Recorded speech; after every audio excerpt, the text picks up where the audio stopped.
Hatilia binti Abdullah, aku ceraikan kau dengan talak 3. Semoga bahagia. Aku pun ceraikan kau dengan talak 3.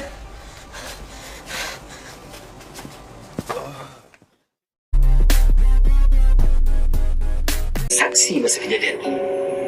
Kalau saksi yang kau nak, aku boleh bagi pada kau ni. Hello everyone. Oh, lagi kau ni. Well, kalau tak ada saksi tu jelas satu isu pada kau untuk bercerai ni, then let me help you. You dah kau merepek ni. Ya. Mana ada merepek? Guys, dengar sini ya. Hari ini aku nak korang semua jadi saksi kepada penceraian aku dengan Cik Mia korang ni. Aku nak korang support dia, okay? Wholeheartedly. Alright? Ready? Aku Shanas Awi Ibrahim menceraikan kau Mia Sarah binti Martopo dengan talak 3 sekali sas. Wih, Shanas. Dengar? Tak dengar? Aku ulang lagi sekali. Aku ceraikan kau Isya Busri dengan talak 3 sekali tu. Zap! Wih. Hey, kenapa kau menangis ni? Tak bolehlah menangis, kau kena happy. Ni yang kau nak kan? Ha? Jangan cakap abang tak payung. Right? Belum habis lagi. Belum. Bismillahirrahmanirrahim. Assalamualaikum warahmatullahi wabarakatuh. Kumpulan kami akan membahaskan pada tajuk Tuluqus Salis bil lafzi wahid, iaitu talak 3 dengan lafaz 1. Berikutan sedutan paparan video klip sebelum ini adalah daripada drama yang disiarkan sebagai contoh bagaimana lafaz talak 3 dengan lafaz 1 dilontarkan oleh seorang suami kepada seorang isteri. Jadi, terdapat pelbagai perbahasan yang akan kami bincangkan mengenai topik Tuluqus Salis bil lafzi wahid ini pada perbincangan seterusnya. Saya Aiman Amira binti Johari dengan nombor matrik 060061. Baiklah, seterusnya saya akan teruskan kepada perbahasan mengenai Tuluqus Salis bil lafzi wahid, iaitu talak 3 dengan lafaz 1. Apakah yang dimaksudkan dengan talak? Talak dari segi bahasa adalah al-halu wal-anhalu, iaitu lepas dan terlepas. Manakala daripada segi syarak pula adalah halu aqidatan nikah bil lafzi talaq wan nahwi, iaitu melepaskan ikatan perkahwinan dengan lafaz dan seumpamanya. Allah Subhanahu Wa Taala telah mensyariatkan pelbagai hukum dan adab dalam perkahwinan untuk menjamin sesuatu perhubungan perkahwinan. Namun, kadang-kadang terdapat suami maupun isteri yang tidak mematuhi hukum ataupun adab yang telah disyariatkan. Jadi, talak ini adalah sebagai jalan terakhir yang boleh digunakan oleh suami sebagai penyelesaian bagi perkahwinan sekiranya tidak dapat dielakkan lagi. Dalam hadis Nabi SAW, Nabi bersabda, "Abghadu halali ilallahi talak", yang bermaksud perkara halal yang dibenci oleh Allah adalah talak. Hadis ini menunjukkan talak adalah dibolehkan dalam Islam, namun ianya dibenci oleh Allah Subhanahu Wa Taala. Dan jelaslah pensyariatan hukum talak merupakan lambang kemuliaan Islam, dan talak ini tidaklah hanya membawa kesan yang negatif semata, bahkan ia juga sebagai panduan dan peringatan dan menjauhkan daripada unsur perselisihan dan kebencian. Sekiranya perkahwinan yang berlaku berlandaskan syariat Islam iaitu dengan melaksanakan kewajipan yang ditentukan, berakhlak mulia, maka akan mewujudkan pelbagai jaminan yang positif dalam rumah tangga dan talak akan dapat dielakkan.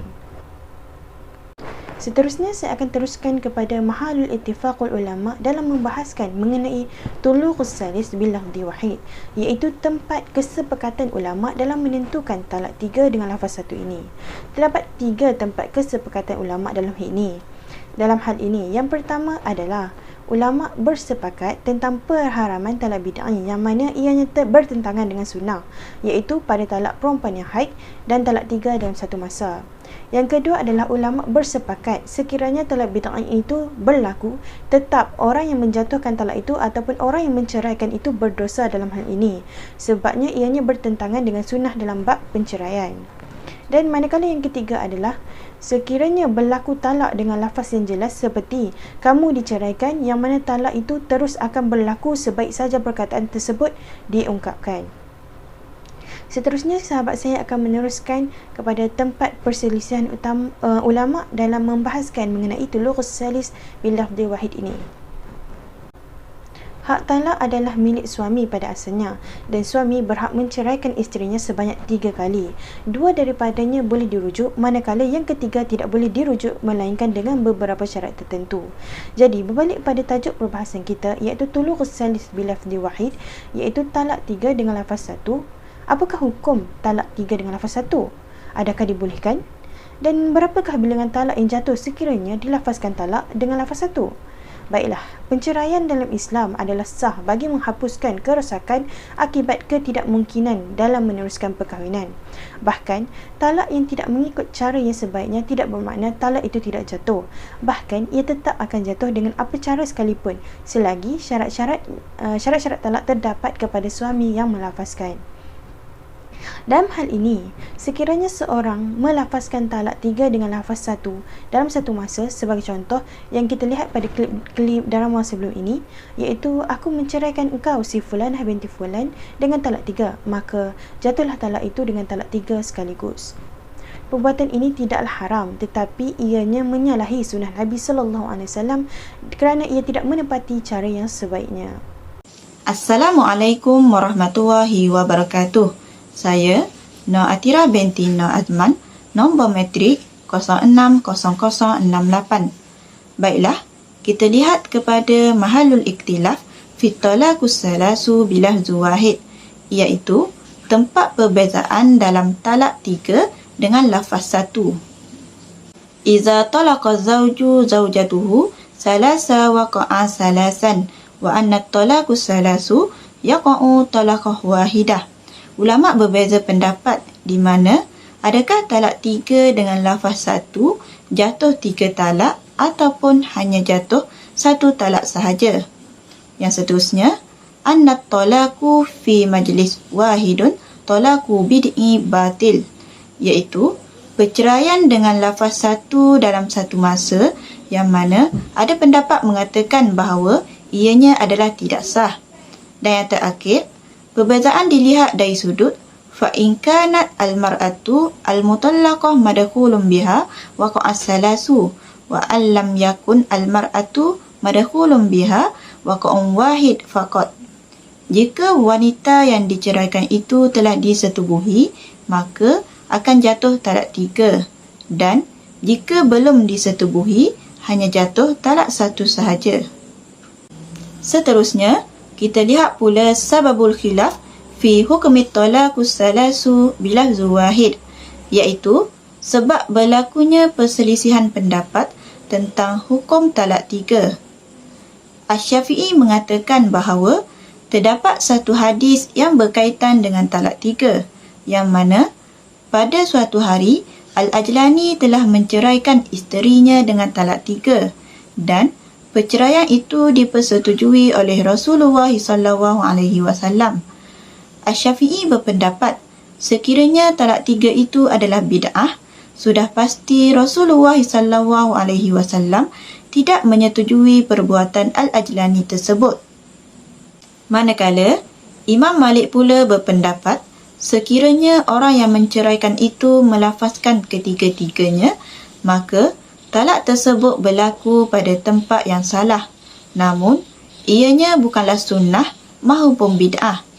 Seterusnya, pendapat yang lain pula mengatakan orang yang menceraikan talak 3 dengan lafaz yang satu adalah dianggap sebagai talak bid'ah dan ianya adalah haram, dan ini adalah merupakan pendapat jumhur ulama'.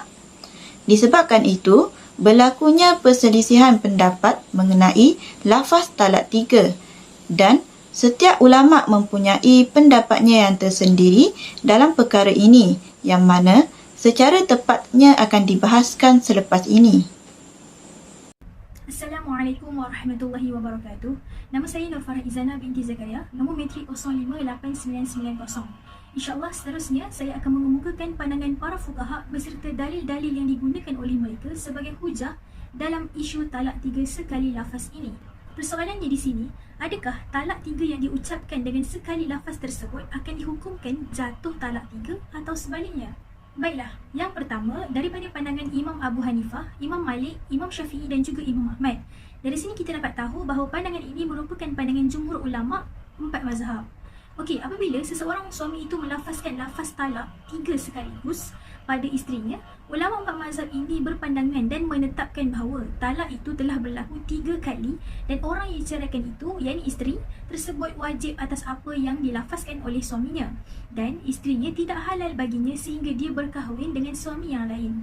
Pandangan ini juga adalah daripada kebanyakan orang yang berilmu di kalangan para sahabat, tabi'in dan orang-orang sesudah mereka. Bagi pandangan ini, terdapat beberapa dalil yang dijadikan sebagai hujah. Pertama, dalil daripada Al-Quran Al-Karim. A'udzubillahi minasyaitonirrajim. Ya ayyuhan nabiyyu idza talaqtumun nisaa fataliquhunna li'iddatihinna ila qauli ta'ala wa may yattaqillahi ja'al lahu makhraja. Yani daripada surah At-Talaq ayat 1 hingga ayat kedua. Ayat ini menceritakan bahawa sesiapa yang menceraikan isterinya menurut apa yang diperintahkan oleh Allah, yakni dengan talak yang boleh dirujuk, iaitu talak 1 dan talak 2, seterusnya meninggalkan isterinya sehingga tamat iddahnya ataupun merujuknya kembali, maka Allah telah mengadakan jalan keluar baginya.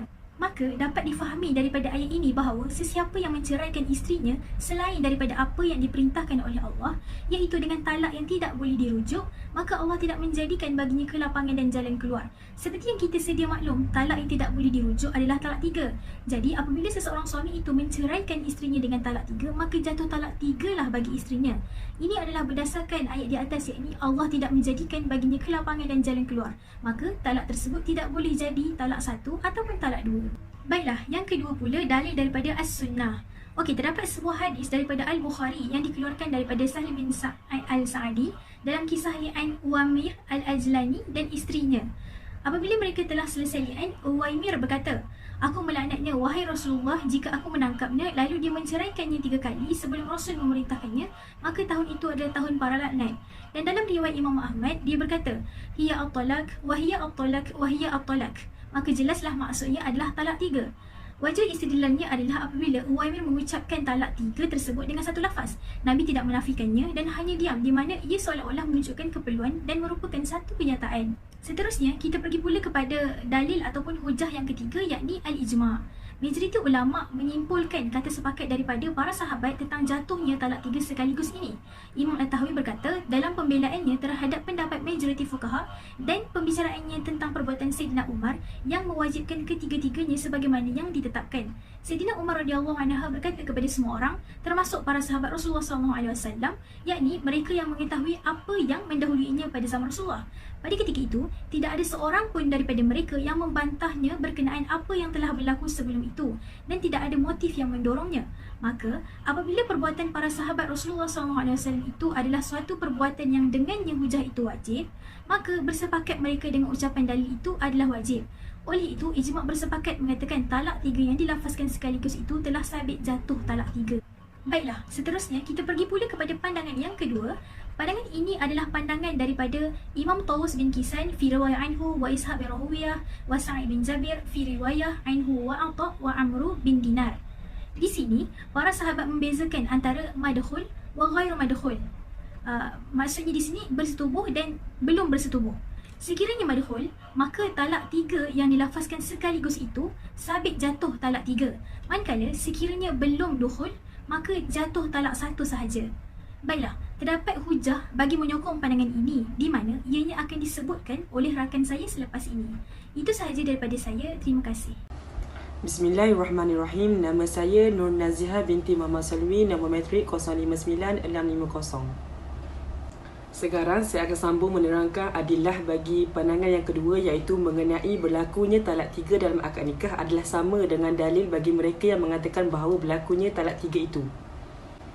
Pendapat ini berdasarkan hadis Abu Al-Suhbah yang berkata kepada Ibnu Abbas, "Tidakkah kamu mengetahui bahawa jika seseorang lelaki menceraikan isterinya dengan talak 3 sebelum melakukan persetubuhan, maka jatuh talak 1 kepada isterinya ketika mana zaman Rasulullah SAW dan Abu Bakar, dan juga prinsip ini ditetapkan pada zaman Umar." Ibnu Abbas pula berkata, "Ya, jika seseorang lelaki menceraikan isterinya dengan talak 3 sebelum dia melakukan persetubuhan dengannya, maka jatuh talak 1 kepada isterinya ketika zaman Rasulullah SAW dan Abu Bakar, dan ditetapkan perkara ini pada zaman Umar. Hal ini kerana apabila dia melihat orang ramai telah mengikuti satu sama lain di dalamnya, dia berkata, biarlah mereka melakukannya." Wajhu istidlal bagi adilah ini menunjukkan bahawa perempuan yang diceraikan dan tidak pernah disetubui akan dijatuhkan padanya talak satu sahaja, dan ini adalah diikuti menurut perbezaan mazhab di antara mereka. Pendapat yang ketiga pula adalah talak satu raj'i yang boleh berlaku bagi mereka yang melafazkan talak sebanyak 3 kali. Ini adalah pendapat daripada sekumpulan fuqaha, iaitu daripada mazhab Imam Tawus bin Kaisan dalam salah satu riwayatnya. Terdapat 3 sumber bagi pendapat yang ketiga ini. Yang pertama adalah Al-Quranul Karim. Allah SWT berfirman dalam surah Al-Baqarah ayat ke-229 yang berbunyi, Auzubillahiminasyaitanirrajim. At-talaqu marratan fa imsakum bima'rufin aw tasrihum biihsan. Sadaqallahul azim. Ayat tersebut menunjukkan bahawa talak yang disebutkan sebelum ayat ini, iaitu ayat yang ke-228, adalah talak yang boleh tarik balik. Ayat itu maksudnya adalah dan mereka lebih berhak mengembalikannya. Kemudian barulah didatangkan ayat ini dan berkata talak yang boleh dibatalkan itu adalah 2 kali, iaitu 1 demi 1 sebagaimana kebiasaan dalam bahasa Arab. Wajhu istidlal bagi adilah yang pertama ini adalah disyariatkan bahawa talak mestilah berlaku 1 demi 1 di atas pergantian dan pemisahan tanpa menghantar semua sekaligus, kerana ia adalah pernyataan dan pengajaran tentang cara untuk bercerai. Adapun talak yang berulang tidak akan dijatuhkan mengikut bilangan itu, bahkan hanya dijatuhkan talak 1 seperti mana dalam li'an, pengakuan zina, angkat sumpah dan segala perkara yang disebutkan jumlahnya. Adilah yang kedua pula adalah hadis. Hadis ini adalah berdasarkan apa yang diriwayatkan oleh Imam Tawus daripada Ibnu Abbas. Dia berkata, talak pada zaman Rasulullah SAW dan Abu Bakar dan 2 tahun khalifah daripada Umar adalah talak yang diulang 3 kali itu hanya dikira 1 talak sahaja. Umar Ibn Al-Khattab berkata, manusia hanya tergesa-gesa dalam satu perkara yang mana mereka perlu bersabar. Jika kami sampaikan kepada mereka, maka akan disampaikanlah kepada mereka. Wajhu istidlal bagi adilah ini adalah hadis ini jelas menunjukkan bahawa 3 kali talak itu pernah dibuat suatu ketika zaman Rasulullah SAW, dan hujahnya adalah apa yang berlaku pada zamannya dan bukannya pada zaman yang lain. Adilah yang terakhir pula adalah makul, iaitu sebagaimana perkataan orang yang dilaknat itu tidak akan dianggap.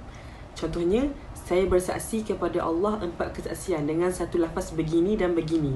Maka begitu jugalah perkataan seorang lelaki kepada isterinya, engkau telah diceraikan 3 kali dengan sekali lafaz. 3 kali talak ini adalah umum dan segala-galanya di mana pengulangan ucapan ataupun tindakan perlu dipertimbangkan seperti memuji dan lain-lain. Sekian sahaja daripada saya. Terima kasih.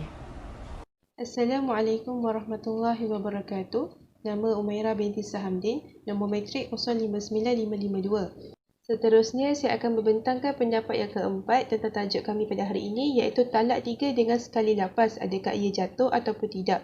Jadi, pendapat keempat ini mengatakan bahawa anna talaqu thalatha bilafzihi wahid la yaqa'u bihi syai' la wahidah wala aksaru minha. Iaitu, talak 3 dengan sekali lafaz itu tidak akan jatuh sama sekali. Maksudnya di sini, apabila seorang lelaki itu melafazkan talak 3 sekaligus terhadap isterinya, maka talak tersebut tak jatuh. Maksudnya tidak jatuh 1 talak ke, ataupun tidak jatuh 2 talak, ataupun tidak jatuh 3 talak. Okey, ini pendapat daripada siapa? Ini adalah pendapat daripada sebahagian Zahiriyah dan juga sebahagian Syiah Al-Imamiyah.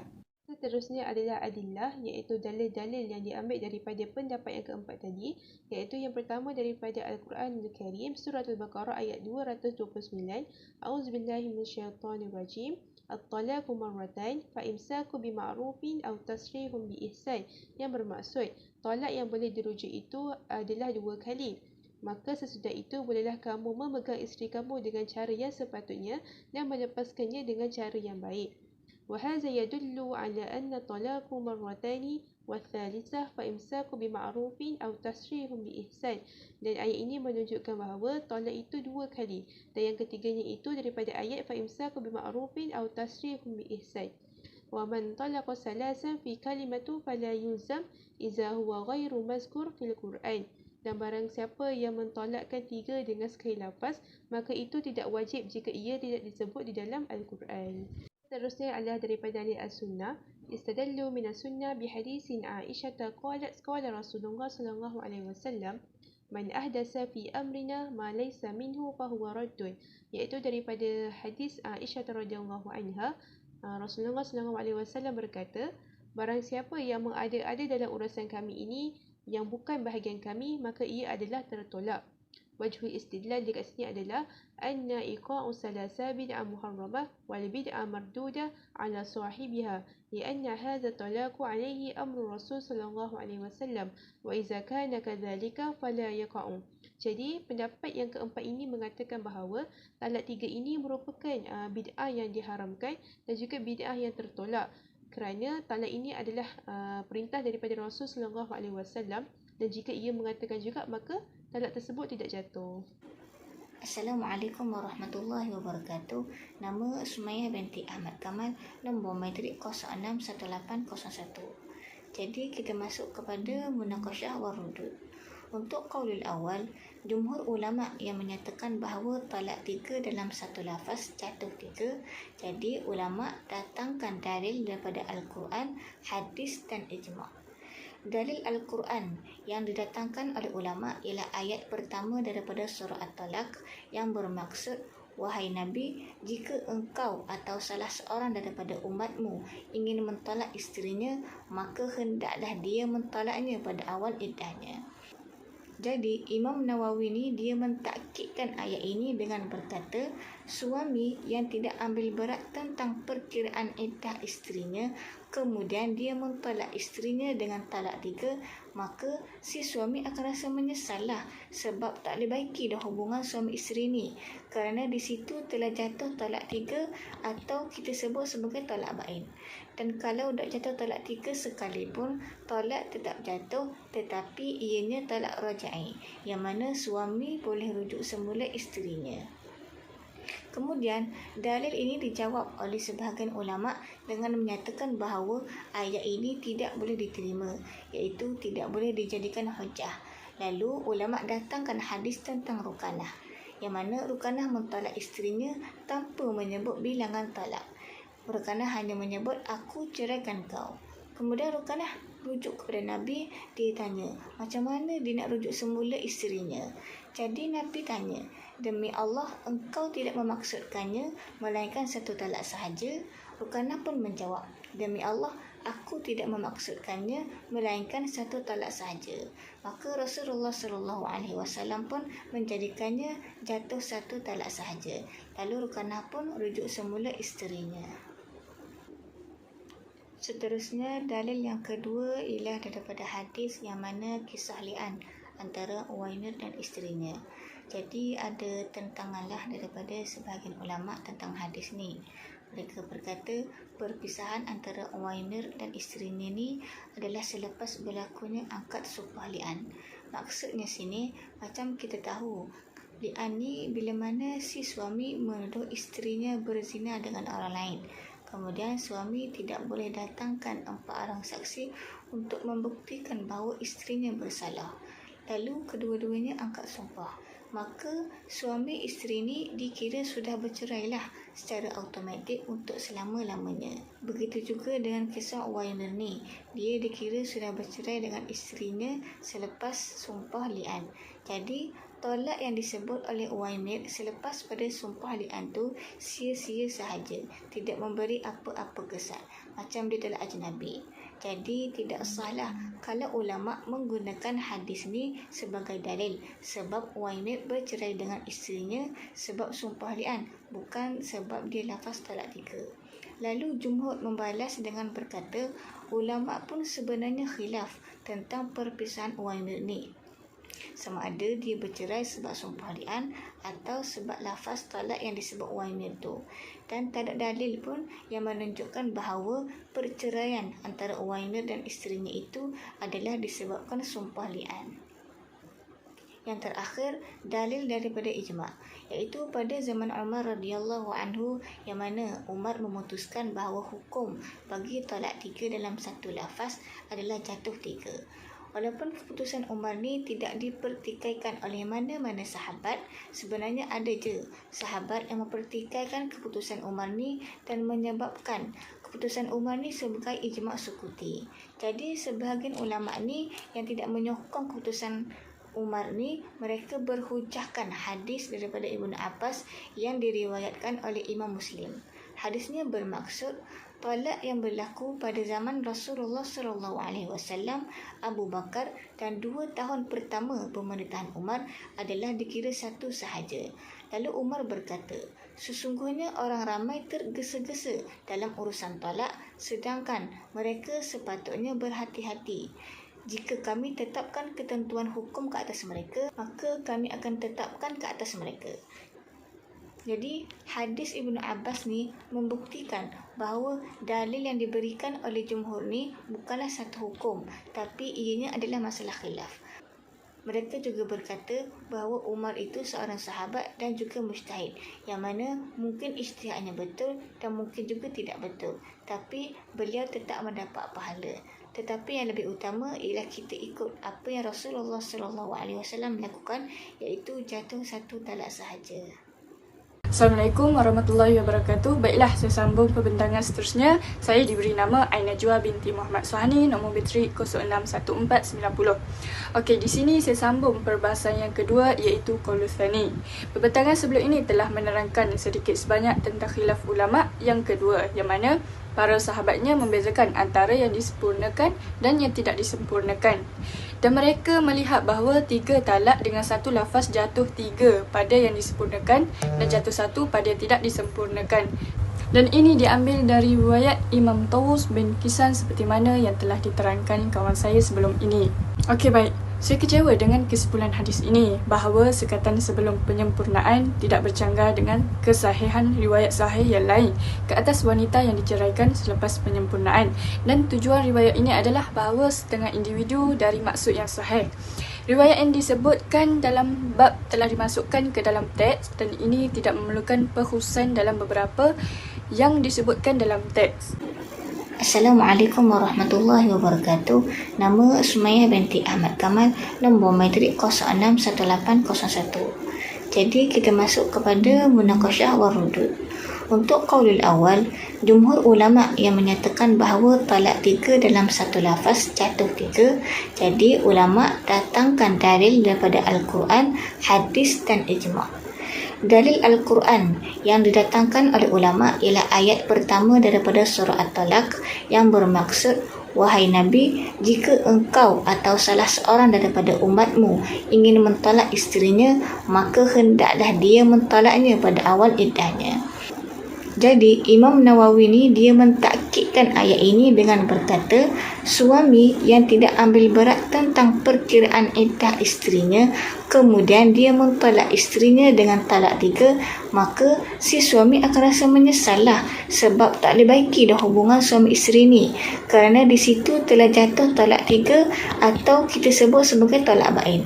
Dan kalau dah jatuh talak 3 sekalipun, talak tetap jatuh, tetapi ianya talak rajai, yang mana suami boleh rujuk semula isterinya.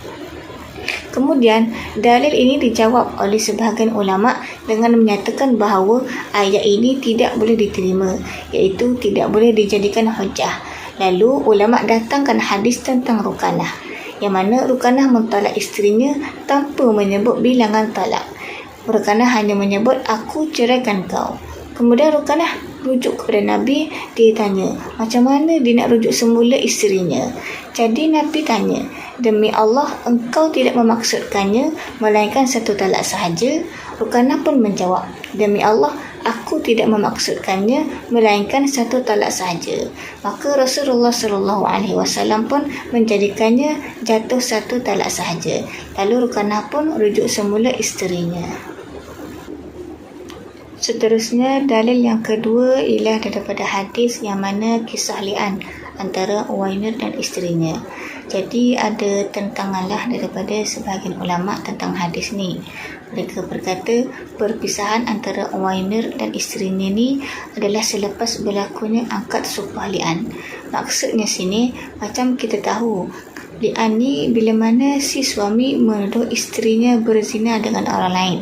Kemudian suami tidak boleh datangkan 4 orang saksi untuk membuktikan bahawa isterinya bersalah. Lalu kedua-duanya angkat sumpah. Maka suami isteri ni dikira sudah bercerai lah, secara automatik untuk selama-lamanya. Begitu juga dengan kisah Uwaimir ni. Dia dikira sudah bercerai dengan isterinya selepas sumpah li'an. Jadi, tolak yang disebut oleh Uwaimir selepas pada sumpah li'an tu sia-sia sahaja, tidak memberi apa-apa kesan, macam dia telah ajnabi. Jadi tidak salah kalau ulama menggunakan hadis ni sebagai dalil, sebab Uwaimir bercerai dengan isterinya sebab sumpah li'an, bukan sebab dia lafaz talak 3. Lalu jumhur membalas dengan berkata, ulama pun sebenarnya khilaf tentang perpisahan Uwaimir ni, sama ada dia bercerai sebab sumpah li'an atau sebab lafaz talak yang disebut Uwaimir tu. Dan tak ada dalil pun yang menunjukkan bahawa perceraian antara Uwaimir dan isterinya itu adalah disebabkan sumpah li'an. Yang terakhir, dalil daripada ijma', iaitu pada zaman Umar radhiyallahu anhu, yang mana Umar memutuskan bahawa hukum bagi talak 3 dalam satu lafaz adalah jatuh 3. Walaupun keputusan Umar ni tidak dipertikaikan oleh mana-mana sahabat, sebenarnya ada je sahabat yang mempertikaikan keputusan Umar ni dan menyebabkan keputusan Umar ni sebagai ijma' sukuti. Jadi sebahagian ulama' ni yang tidak menyokong keputusan Umar ni, mereka berhujahkan hadis daripada Ibnu Abbas yang diriwayatkan oleh Imam Muslim.